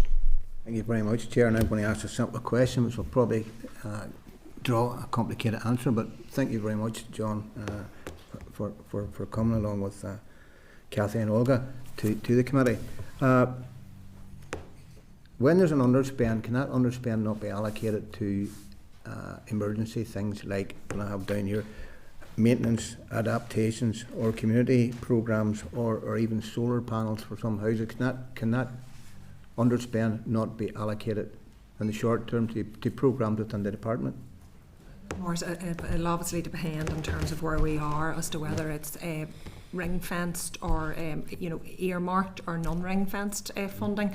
If it's non-ring-fenced and ministers taking decisions, we can make some allocations and movements, but obviously within the capacity of it being whether it's resource or capital, there's not movement obviously across the two. But in terms of the the figures that John had quoted earlier. While we had a resource underspend of 2.2 million, 1.5 million of it was actually earmarked underspend, so that must go back to DOF. It's not within our control. So it was very minimal what was left, 0.7 million. So we had taken all those proactive actions as we had worked our way through the year to ensure that we landed in the best position. When you see these figures, Chair, in black and white, you have to ask questions, and obviously I'm getting the answers, so thank you very much. Thank you, Chair. That's as brief as I can be. Yep, go ahead, Mark. Thank you, Chair, and thanks for coming along, folks. Difficult times indeed. Obviously, we don't have a budget, so we're not going to have a monitoring round, but it's safe and fair to assume that departments are still monitoring.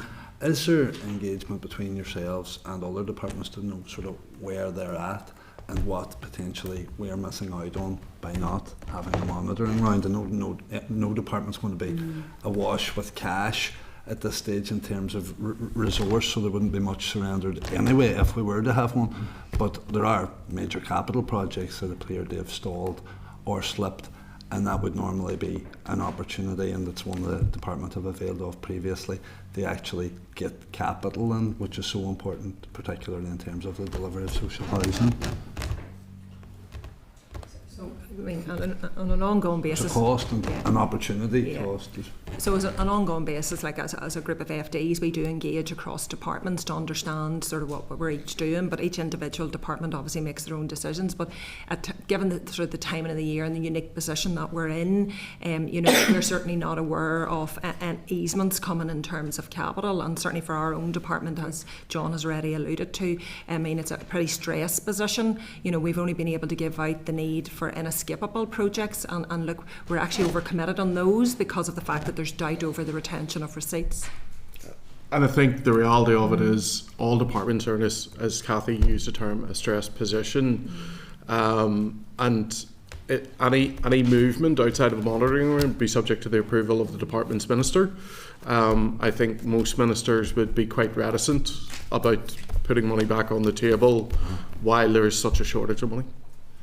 Yeah, and you mentioned yesterday you met with ALBs and they were informed that they'll be getting their Q2 funding in the next week. Does the same apply to the community and voluntary sector, and have they been informed yet? If you informed the ALBs yesterday? It does apply to voluntary and community sector, and they haven't been informed yet, but that is underway.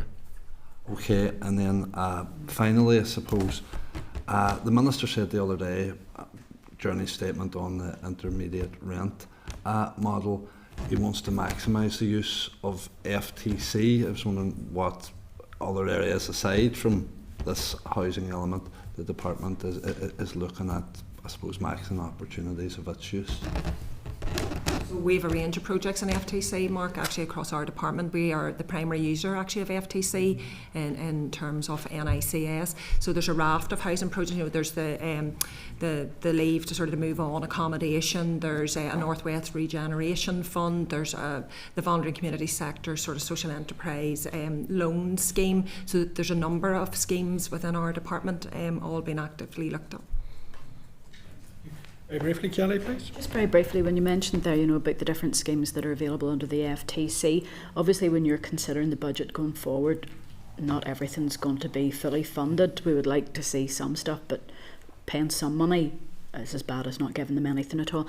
If there is that prioritisation list, even if it's in confidence, if we could maybe see that as a committee, because as the Minister said earlier, if we have some solutions or suggestions that we could bring forward, it's just if we know that there's going to be a very difficult time ahead, which I think there will be if we go to the 95%.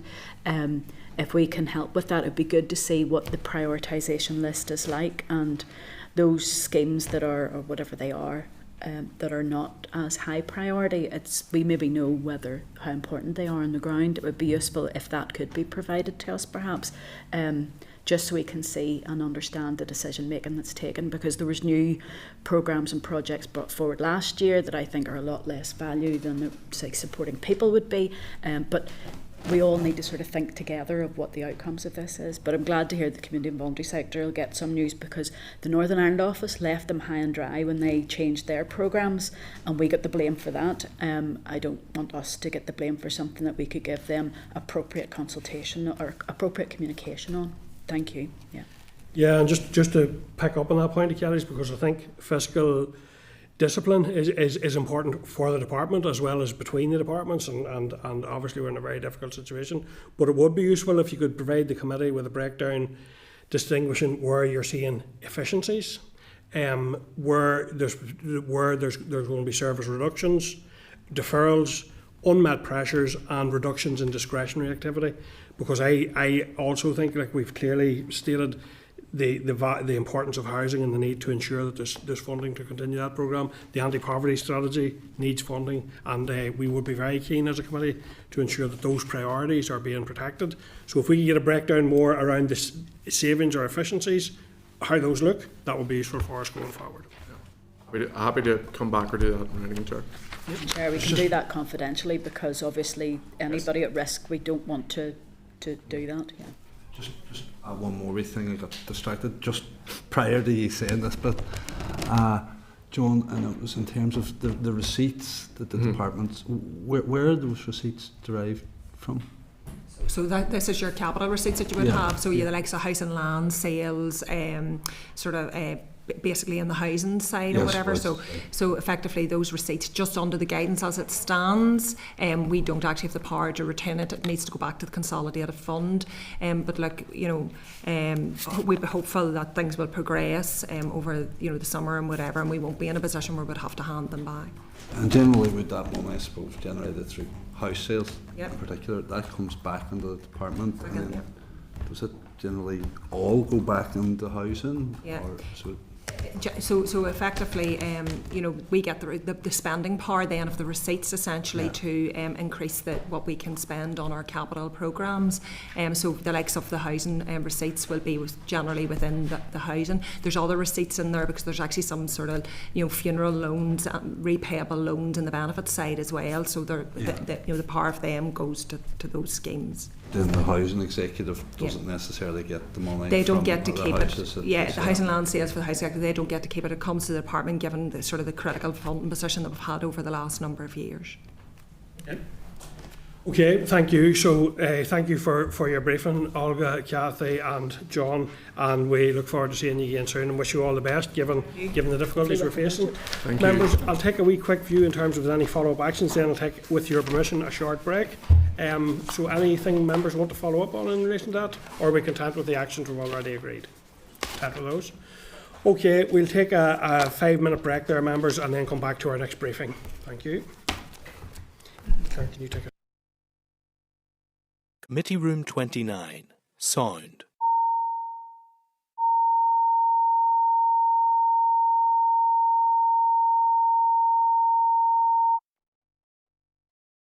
Committee Room 29, Sound.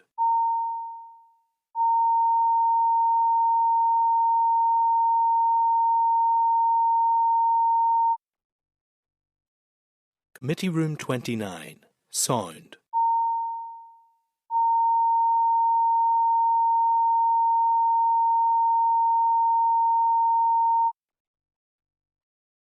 Committee Room 29, Sound.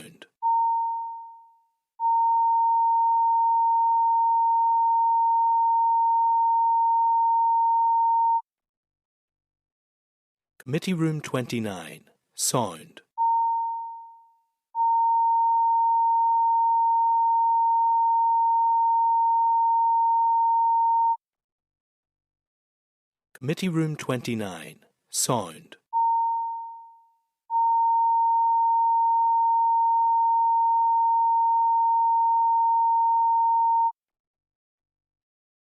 Committee Room 29, Sound. Committee Room 29, Sound.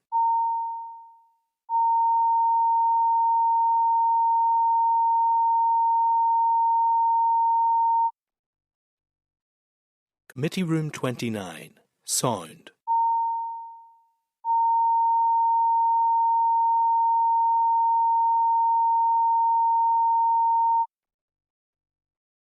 Committee Room 29, Sound.